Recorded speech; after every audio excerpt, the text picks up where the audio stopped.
No Saber Direito desta semana, você vai acompanhar um curso sobre a teoria geral do direito constitucional. A professora Flávia Bahia vai abordar o controle de constitucionalidade.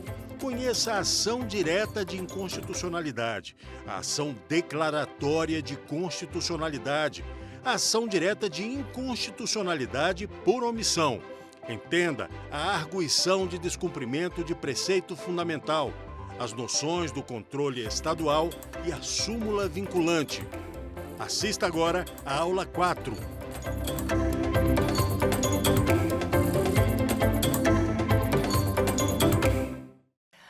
Olá, pessoal! Nessa aula 4, nós vamos conversar sobre a arguição de descumprimento de preceito fundamental, a ADPF, e também abordaremos algumas noções sobre o controle de constitucionalidade estadual. Sou Flávia Bahia, professora de Direito Constitucional há 19 anos, e é uma imensa honra, alegria estar aqui com vocês. Por favor, me sigam lá nas redes sociais, no Instagram, @Flávia_Bahia. Muito bem, arguição de descumprimento de preceito fundamental é uma ação muito nova no direito brasileiro. Ela foi criada em 1988, mas a primeira ADPF só foi julgada no ano 2000. Por quê? Vejam, o artigo 102, parágrafo 1º da nossa Constituição, afirma que a ADPF será julgada pelo Supremo nos termos da lei. Essa é uma norma típica de eficácia limitada, dependente de regulamentação. Então, quando o Supremo começou a receber as ADPFs, logo estabeleceu o seguinte: como o artigo 102, parágrafo 1º da Constituição, é uma norma de eficácia limitada, eu, tribunal, só irei receber a ADPF quando houver, de fato, essa regulamentação no plano infraconstitucional. Bem, minha gente, a lei que regulamenta a ADPF, ela é de 1999, dezembro de 1999. É a 9882. Com isso, de 88 a 99, a ADPF não era uma ação real no país. Era uma ação que estava no papel, mas não na realidade.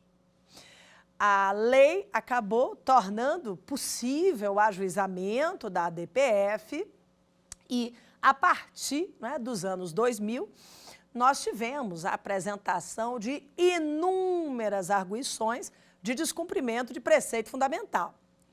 Mas a dificuldade da ADPF não parou por aí, não apenas nesses anos sem regulamentação.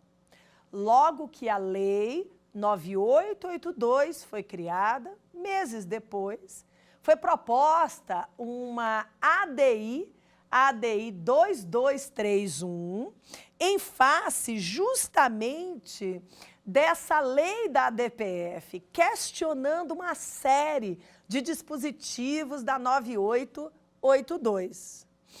Essa ação foi proposta em 2000. Em 2023, o Supremo Tribunal Federal acabou pondo uma pá de cal nessa discussão sobre a constitucionalidade da Lei 9882 e confirmou que a lei é absolutamente constitucional, ela é compatível, com a nossa Constituição. Muito bem, por que se criou uma arguição de descumprimento de preceito fundamental? Turma, inicialmente para suprir algumas lacunas até então observadas no controle de constitucionalidade brasileiro. Por exemplo, lei municipal, violadora da Constituição, podia ser impugnada via qual ação? Norma pré-constitucional, lei de 1930, 40, 50, qual era a forma no controle concentrado para impugnar essa legislação pré-constitucional. A DPF, então, nasce com esse propósito de suprir algumas lacunas até então observadas no controle concentrado brasileiro. Mas o nome dela é Arguição de Descumprimento de Preceito Fundamental. E aí vem uma pergunta muito importante.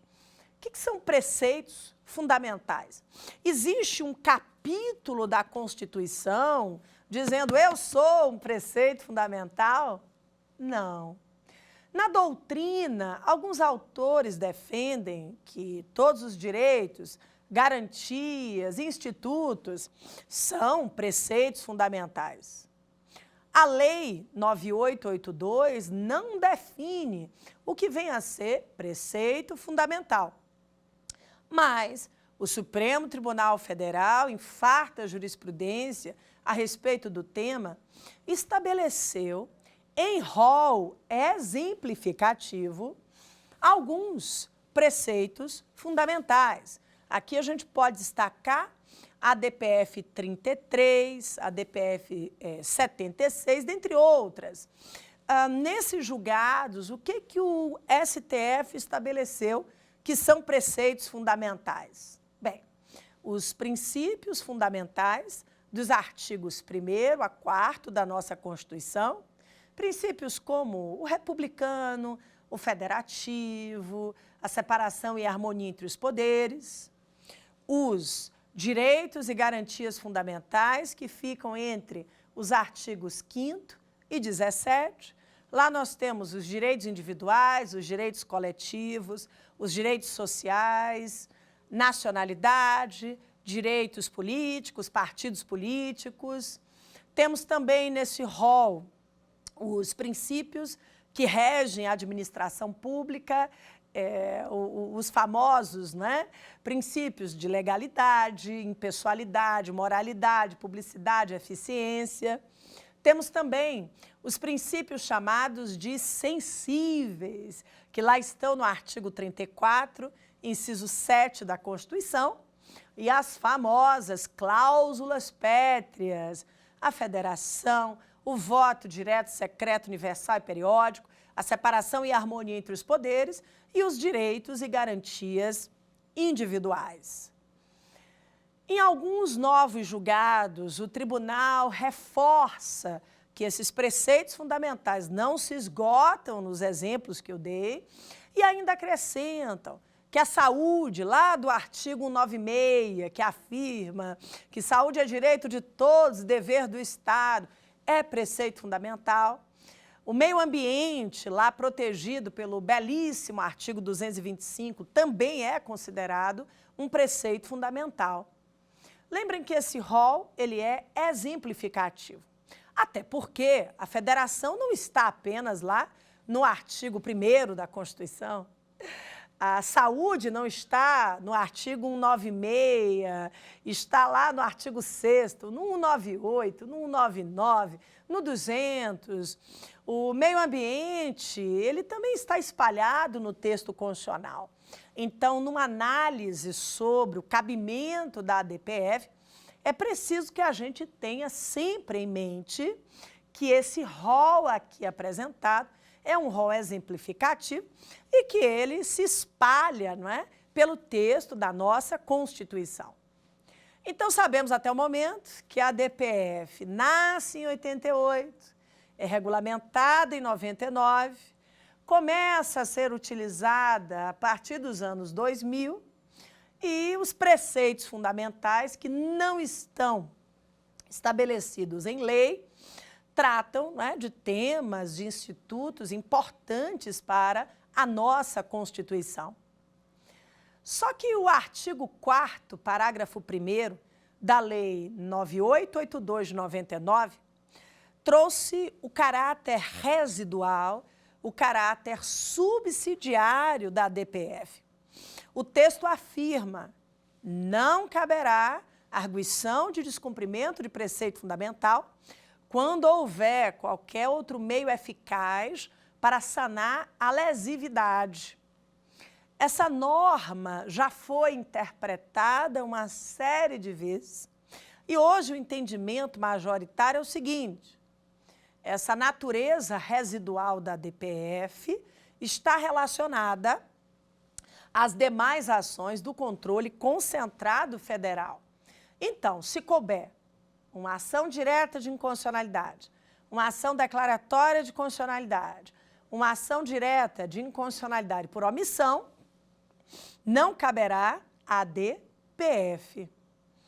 E quando é que a DPF surge, então, na jurisdição constitucional? Qual é o objeto principal da DPF?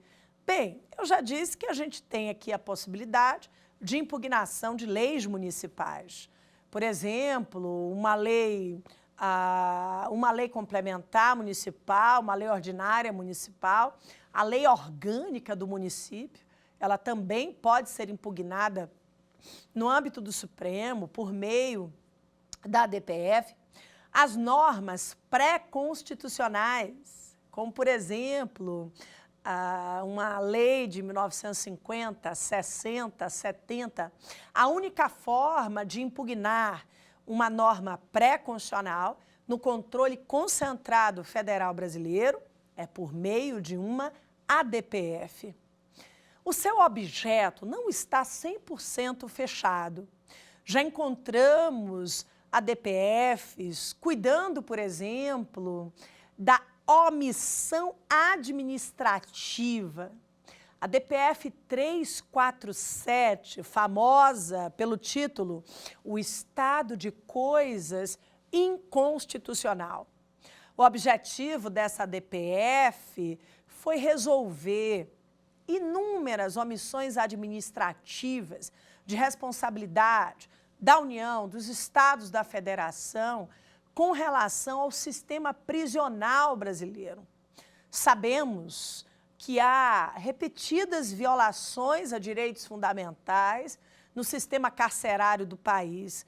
E essa DPF 347, ela foi utilizada justamente para tentar combater essa grande omissão normativa que coloca em risco a dignidade de muitas pessoas que estão sob a tutela do Estado. Já tivemos a DPF proposta perante decisão judicial. Aqui o Supremo afirma: a decisão judicial não pode ter transitado em julgado e é preciso também que a gente tenha o caráter residual, caráter subsidiário da DPF respeitado. Exemplo, a DPF 101.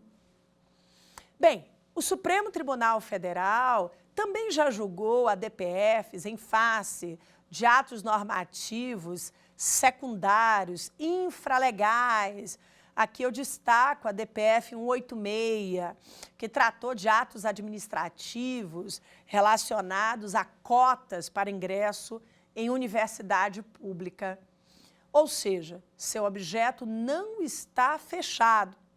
Temos algumas decisões já firmadas, por exemplo, do que não pode ser objeto de ADPF. No julgamento da ADPF 147, o Supremo estabeleceu que súmula vinculante não pode ser objeto da ação. Até porque, se houver a necessidade de revisão ou de cancelamento de uma súmula vinculante, há um mecanismo próprio para que isso seja feito. Então, a natureza residual da DPF aqui não é respeitada. Durante muitos anos, o tribunal entendeu que os enunciados, as súmulas em geral dos tribunais, também não podiam ser objeto de ADPF.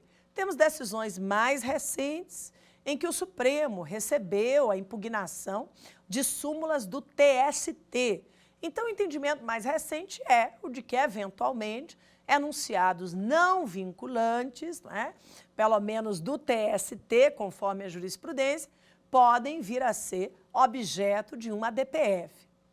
Eu gosto sempre de dizer que essa é uma ação em que a gente precisa acompanhar muito a jurisprudência, como das ações do controle concentrado, ela é a mais nova, muita coisa ainda está sendo decidida a seu respeito pela jurisdição constitucional. Bem, e quanto à legitimidade ativa, quem pode fazer uso da DPF? Vejam só, no projeto da Lei 9882, havia previsão de que nós, cidadãos, pudéssemos fazer uso da arguição de descumprimento de preceito fundamental. Só que esse artigo 2º do projeto, ele foi nessa parte vetado. Não se permitiu que o povo pudesse fazer uso da DPF. Então, o que passou a ser, de fato, né, consistente nesse rol de legitimados ativos da DPF? O mesmo rol que poderá utilizar a ADI, a ADC e a ADO. Então, são aqueles do artigo 103, incisos de 1 a 9 da nossa Constituição. Presidente da República, mesa da Câmara, mesa do Senado, governador de Estado do Distrito Federal, mesa da Assembleia Legislativa do Estado ou da Câmara Legislativa do DF, Conselho Federal da OAB, partidos políticos com representação no Congresso Nacional, confederação sindical ou entidade de classe de âmbito nacional. Os mesmos legitimados das demais ações, com aquela divisão, né, entre legitimados ativos especiais e legitimados ativos universais.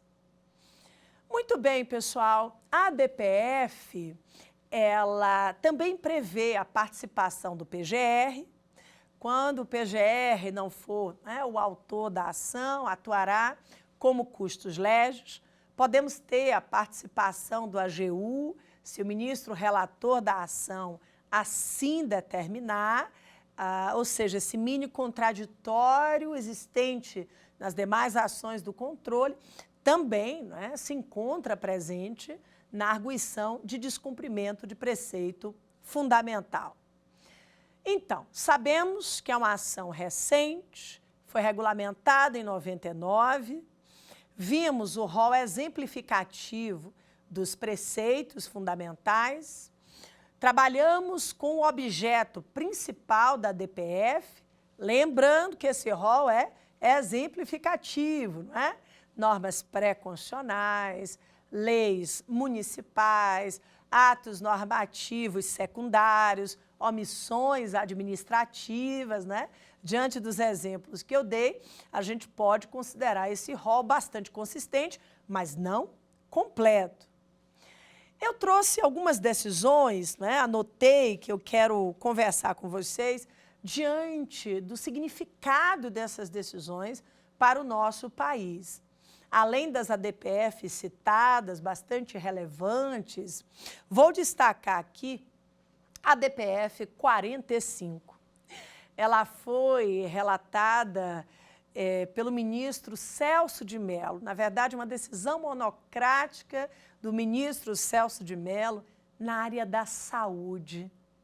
Aqui, o ministro entendeu, ao apreciar um veto do presidente da República na área da saúde, que o Poder Judiciário também é protagonista do controle das políticas públicas, que o fato de a saúde estar presente na Constituição como a norma de eficácia limitada, de natureza mais programática, que isso não impede de modo algum a sua reivindicação em juízo. O ministro trata aqui nessa DPF 45 de um tema muito sensível para o país, nos dando algumas luzes fundamentais, ou seja, as normas programáticas definidoras de direitos fundamentais podem e devem ser reivindicadas em juízo. E quando houver uma omissão estatal ou uma má prestação do serviço, cabe, claro, o judiciário, ao ser acionado, para, né, garantir o direito. Ainda que essa DPF 45 tenha tido por objeto um veto presidencial, o entendimento majoritário é o de que veto, por ser um ato político, não pode ser objeto da DPF. Essa é a regra geral. Outra DPF que eu destaquei aqui é a DPF 130, a DPF que revogou a lei de imprensa, criada em plena ditadura militar e que em nada colaborava pela liberdade, não é? A favor da democracia.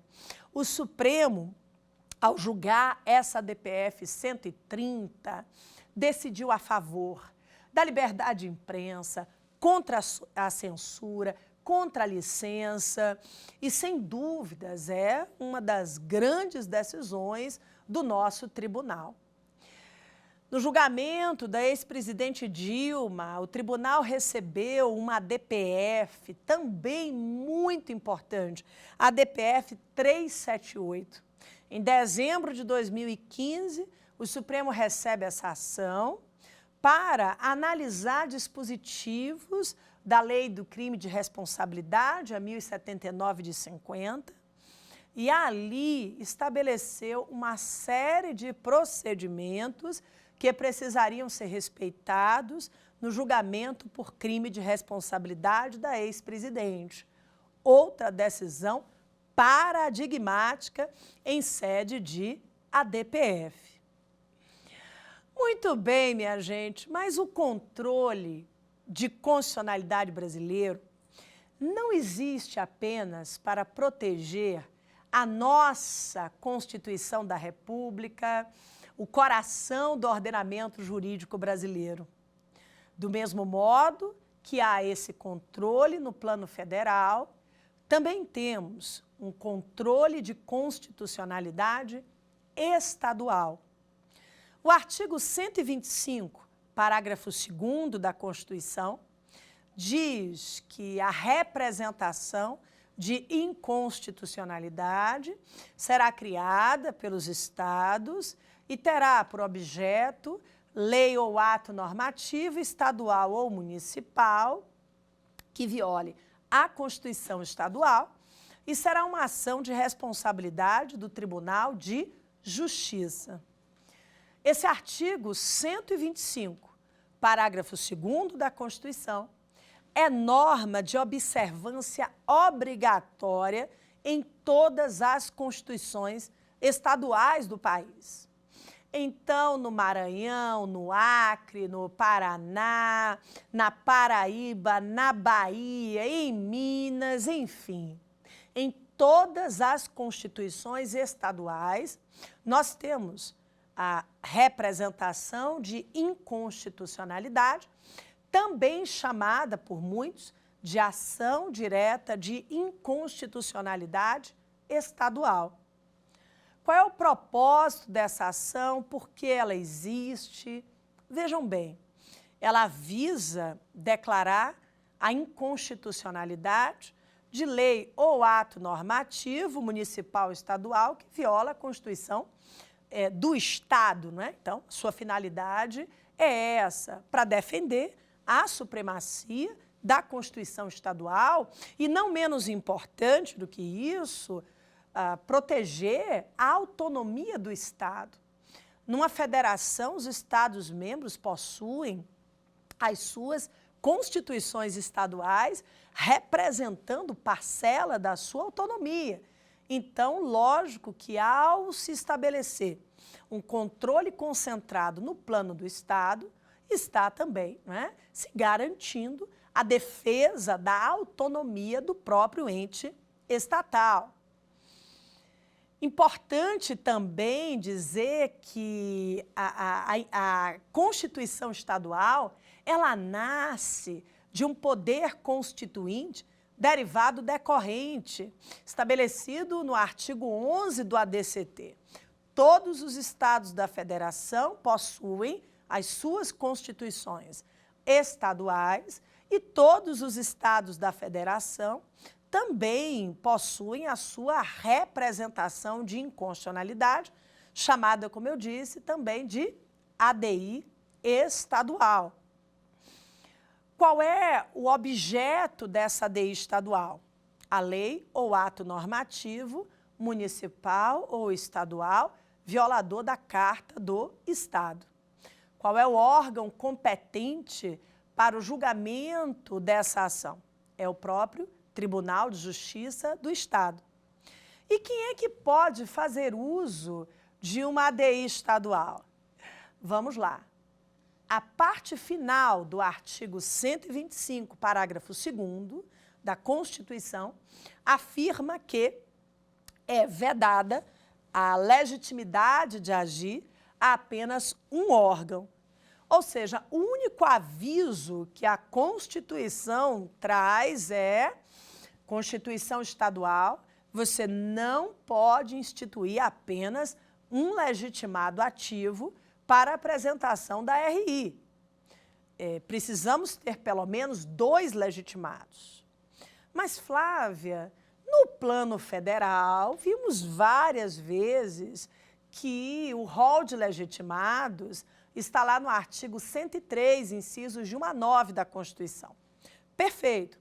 Mas esse rol de legitimados do artigo 103, ele deve ser observado obrigatoriamente pelos estados?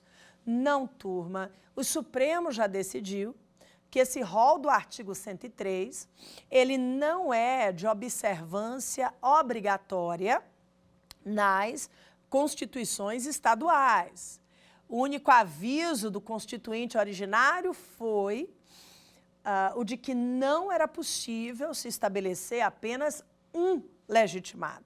Então, se a Constituição do Estado criar, né, a RI, dizendo que ela pode ser proposta pelo governador, pelo prefeito, pelas mesas das câmaras municipais, já é suficiente. Mas aí tem uma pergunta importante.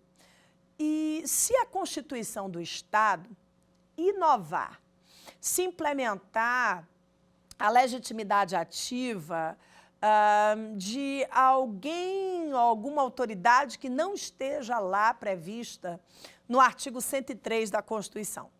Por exemplo, o Defensor Público Geral da União não pode fazer uso das ações do controle concentrado federal. Ele não está lá listado no artigo 103. Será que uma Constituição do Estado poderia atribuir ao Defensor-Geral do Estado a legitimidade para ingressar com a RI? Sim, não há nenhum problema. Outro exemplo, o Advogado-Geral da União não está credenciado pelo artigo 103 a fazer uso das ações do controle concentrado federal. O AGU representa os interesses da União, né? Nos estados, nós temos o Procurador-Geral do Estado. Será que o PGE pode estar autorizado por uma Constituição estadual a fazer uso da RI? Sim, não há nenhum problema. No plano federal, a gente tem a ADI, a ADC, a ADO, a ADPF. E até o momento eu disse a vocês que obrigatória mesmo, no plano dos estados, é a RI, também chamada de ADI estadual, né? É uma mini ação direta no plano do estado.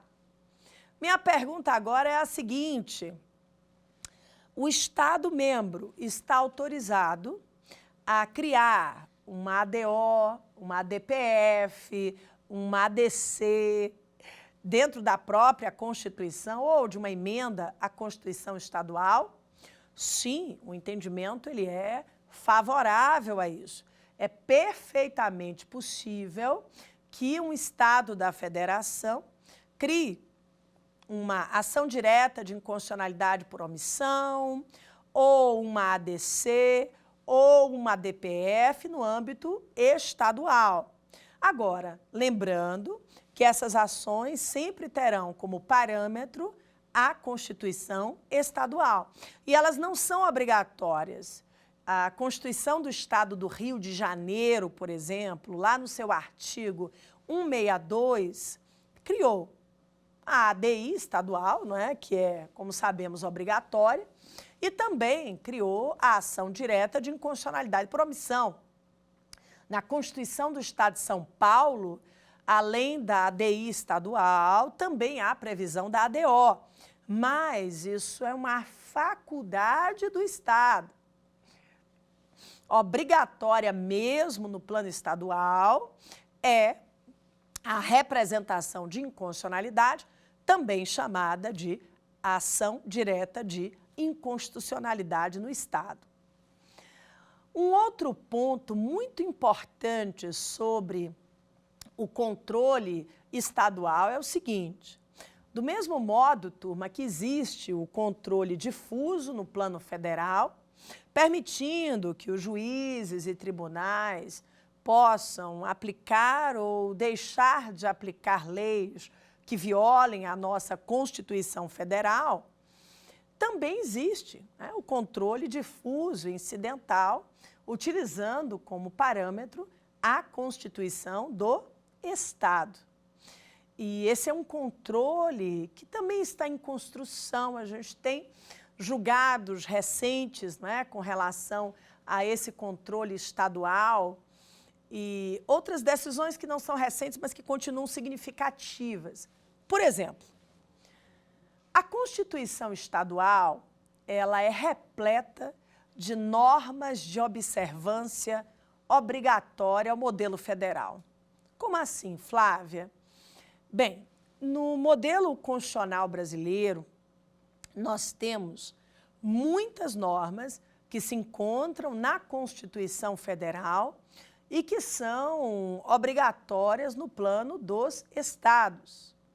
O professor José Afonso da Silva divide essas normas em normas que se apresentam por meio dos princípios sensíveis, dos princípios estabelecidos e dos princípios extensíveis. Os princípios sensíveis são os do artigo 34, inciso 7 da Constituição. Lá nós temos a República, os direitos fundamentais, o regime democrático.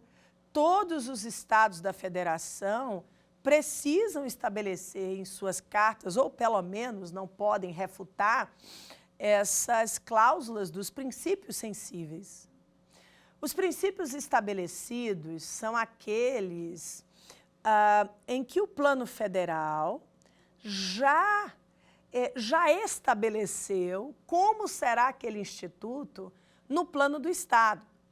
Por exemplo, o artigo 37 da Constituição diz: são princípios que regem a administração pública, federal, estadual, distrital e municipal, a legalidade, a impessoalidade, a moralidade, a publicidade, a eficiência, ou seja, esses são princípios estabelecidos.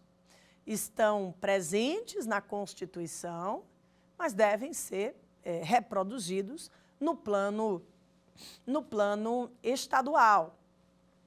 Os princípios estabelecidos estão espalhados na Constituição. Quando a gente abre o texto, observa que o artigo 27 trata sobre o poder legislativo dos estados, o artigo 28 sobre o poder executivo dos estados, o 29 sobre os poderes municipais, o 75 afirma que todos os estados da federação terão o seu Tribunal de Contas próprio, né? E essa também é uma norma de observância obrigatória. Os princípios chamados de extensíveis são aqueles mais delicados. Por quê?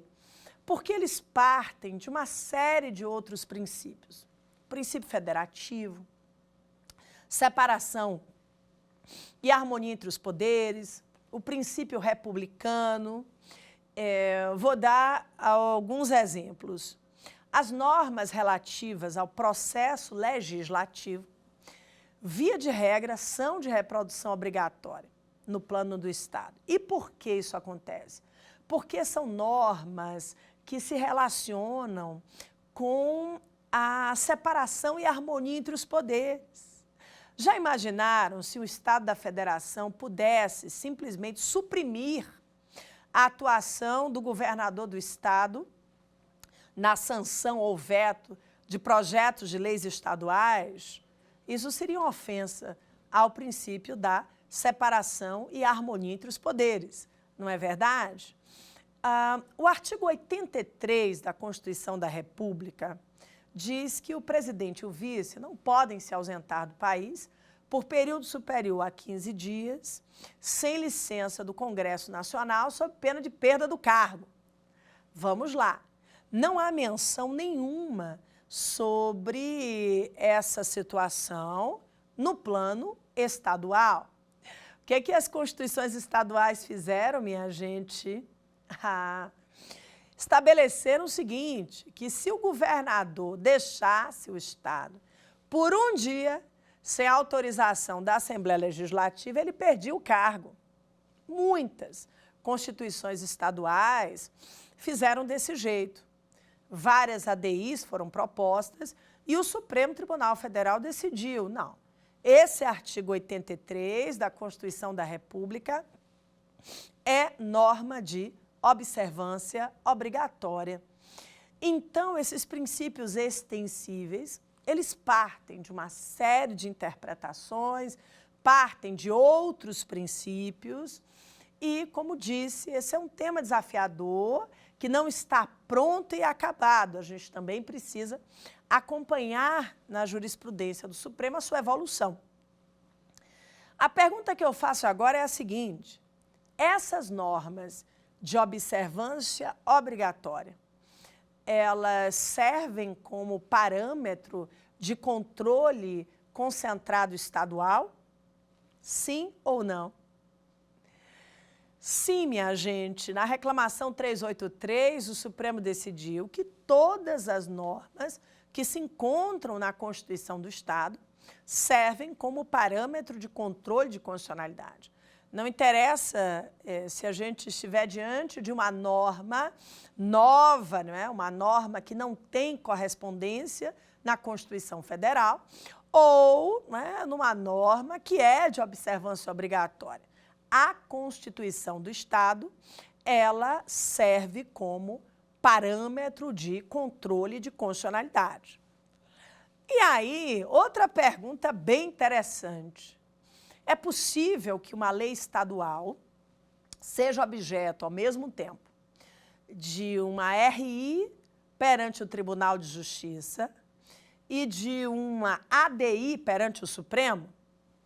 Claro, são muitas normas, não é, de observância obrigatória.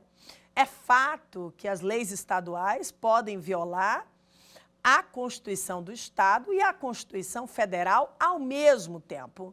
Então, a gente pode ter a propositura de uma RI perante o TJ e de uma ADI perante o Supremo.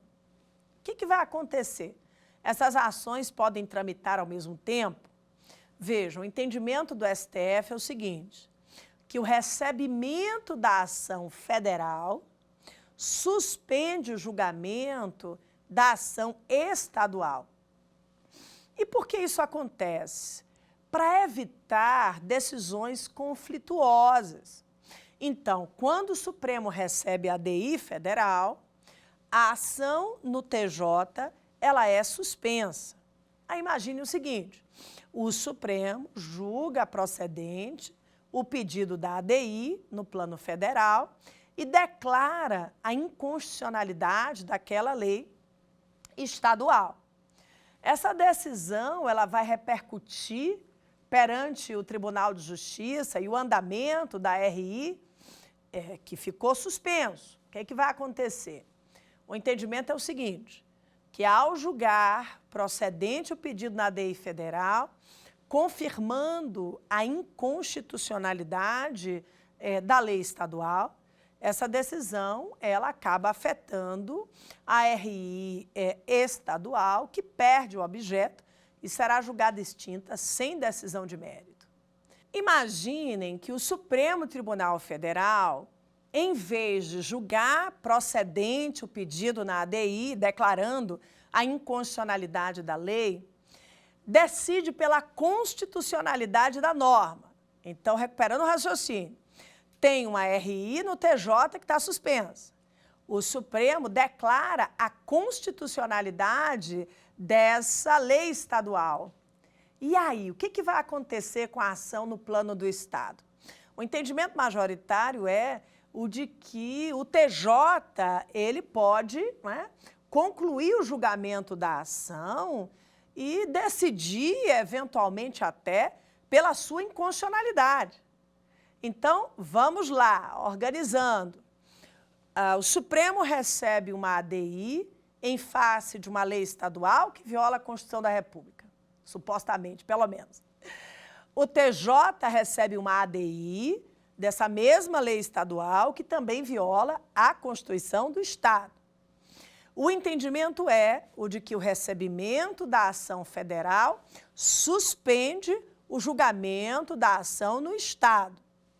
Se o Supremo declarar a inconstitucionalidade dessa lei, essa decisão vai reverberar para o TJ e a ação estadual ela é julgada extinta, sem decisão de mérito. Se, por sua vez, o Supremo Tribunal Federal confirmar que aquela lei estadual ela é constitucional, essa decisão ela não vai gerar impacto para o TJ, que poderá prosseguir com aquele julgamento e, eventualmente, até declarar a inconstitucionalidade daquela lei estadual. Bem, no plano federal, as decisões de mérito do Supremo, em ADI, ADC, ADO e ADPF, elas são irrecorríveis. E são irrecorríveis porque não há tribunal acima do Supremo para julgar, não é, eventuais recursos interpostos em face das decisões do tribunal. Mas no âmbito do Estado, minha gente, é diferente. A decisão do TJ, o seu acórdão, pode eventualmente ser questionado por meio de um recurso extraordinário. Vejam bem, via de regra, a decisão do TJ no controle concentrado estadual é também irrecorrível, mas, eventualmente, esse acórdão pode vir a ser objeto de um recurso extraordinário, dando ao Supremo Tribunal Federal a palavra final a respeito daquilo que está, né, sendo julgado, daquilo que foi definido pelo Tribunal de Justiça. Então, relembrando, as decisões do Supremo no controle concentrado federal são irrecorríveis. As decisões do Tribunal de Justiça no controle concentrado estadual podem vir a ser, eventualmente, objeto de um recurso extraordinário. Outro ponto interessante aqui. Nós temos duas leis que regem o controle concentrado federal.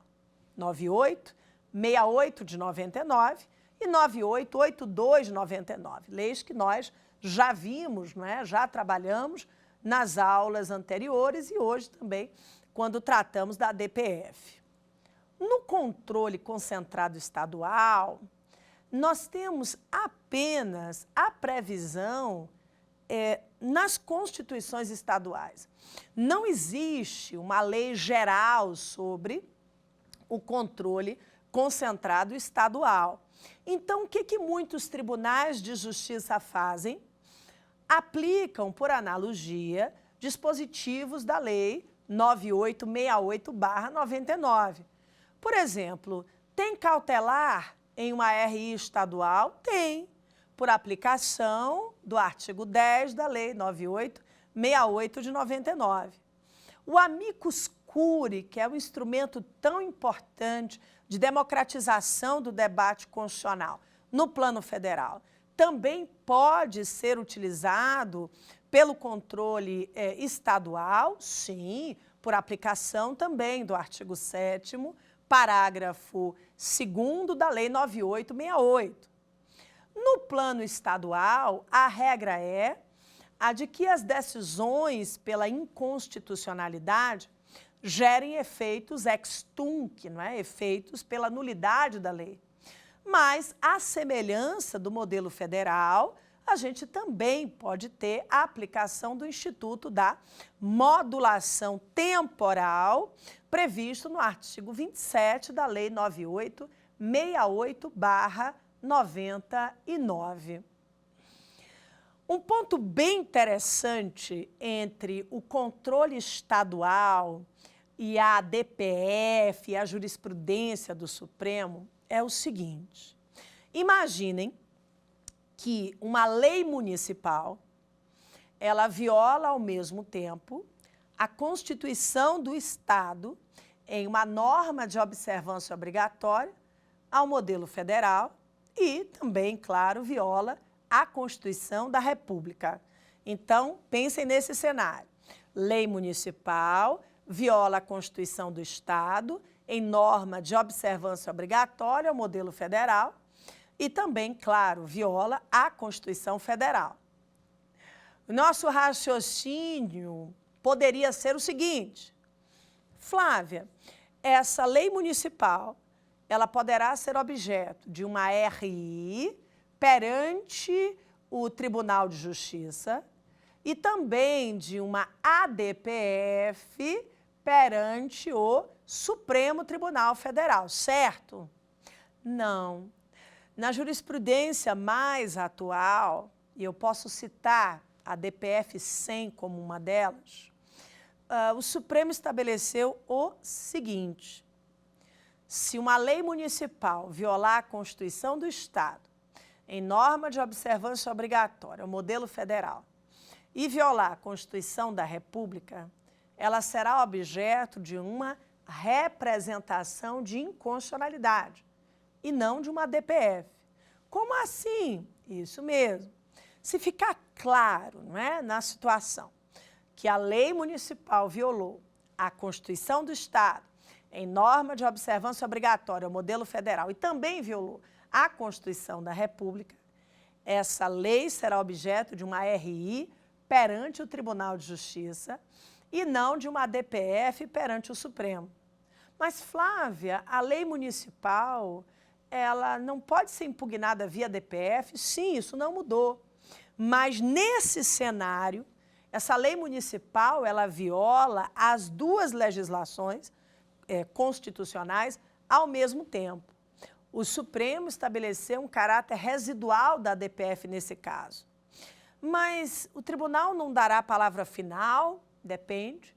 Esse acórdão do TJ no controle concentrado estadual, ele poderá ser objeto de um recurso extraordinário e a palavra final ficar com o Supremo. Recapitulando, lei municipal que viola ao mesmo tempo a Constituição do Estado em norma de observância obrigatória ao modelo federal e viola, em consequência, a Constituição Federal, ela será objeto de uma RI e não de uma ADPF, que neste caso específico acaba sendo residual. Só que o acórdão do Tribunal de Justiça, caso viole a nossa Constituição, poderá ser objeto de um recurso extraordinário e a situação acaba nas palavras do Supremo Tribunal Federal. Muito bem, minha gente querida. Agora nós vamos checar se os ensinamentos ficaram de fato registrados aí por meio do nosso grande quiz.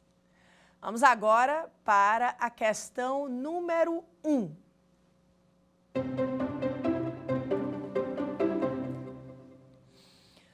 No controle concentrado federal brasileiro, a única forma de impugnar uma lei municipal violadora de preceito fundamental é via. Letra A, ADI, não, porque o artigo 102, inciso 1, a linha A da Constituição, afirma que o objeto da ADI será a lei ou ato normativo federal ou estadual. Então, o direito municipal não pode ser objeto da ação direta. Letra B, ação direta de inconstitucionalidade por omissão. Bem, na verdade, a ADO, ela não cuida da lei, não é, minha gente? Ela cuida da falta da lei, da omissão normativa. Então, de fato, não é aqui a resposta dessa primeira questão. Em seguida, arguição de descumprimento de preceito fundamental, a DPF. É o gabarito dessa questão, a letra C. Arguição de descumprimento de preceito fundamental, a DPF. A letra D diz ação declaratória de constitucionalidade, ADC. Não, o objetivo da ADC é o de confirmar a constitucionalidade de uma lei federal. Lei municipal não pode ser objeto da ADC. Então, reforçando, gabarito dessa primeira questão é a letra C, C de Constituição, de coração do ordenamento jurídico. Vamos agora para a questão de número 2.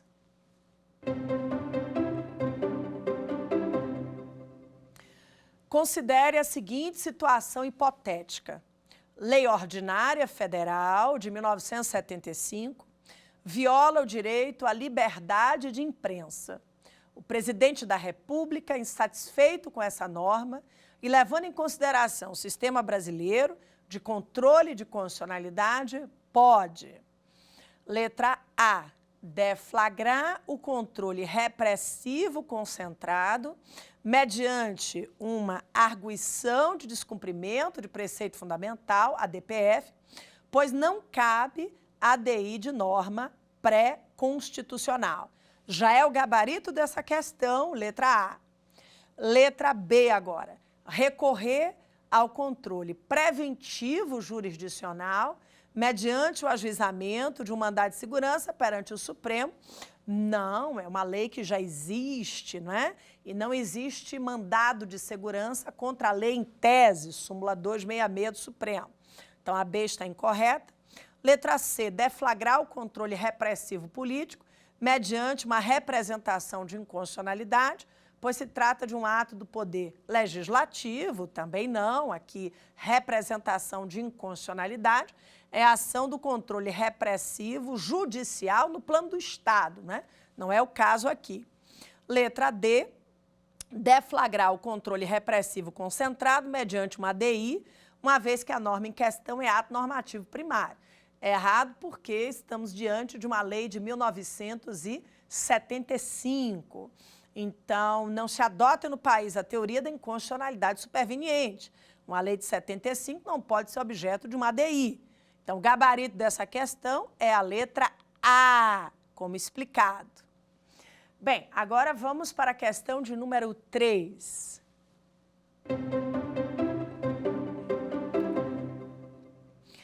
Assinale a alternativa que prevê o órgão do Poder Judiciário apto a realizar o controle concentrado estadual, seguindo a Constituição da República.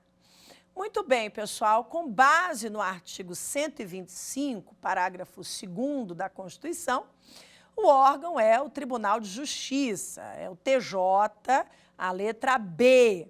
Então, não é o STJ, não é o TRF, não é o Supremo Tribunal Federal, o órgão aqui é o Tribunal de Justiça, letra B.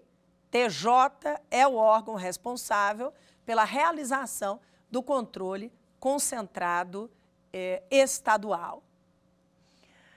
Muito bem, espero que vocês tenham gostado da nossa aula sobre arguição de descumprimento de preceito fundamental, a DPF, e também, né, sobre as noções do controle concentrado estadual. Aguardo vocês ansiosamente para a nossa próxima aula, em que falaremos a respeito das súmulas vinculantes. Muito obrigada. Quer dar alguma sugestão de tema para os cursos do Saber Direito? Então mande um e-mail para a gente, saberdireito@stf.jus.br. Você também pode estudar pela internet. Acesse o nosso site radioetvjustiça.jus.br ou pode rever as aulas no canal do YouTube, @Rádio e TV Justiça.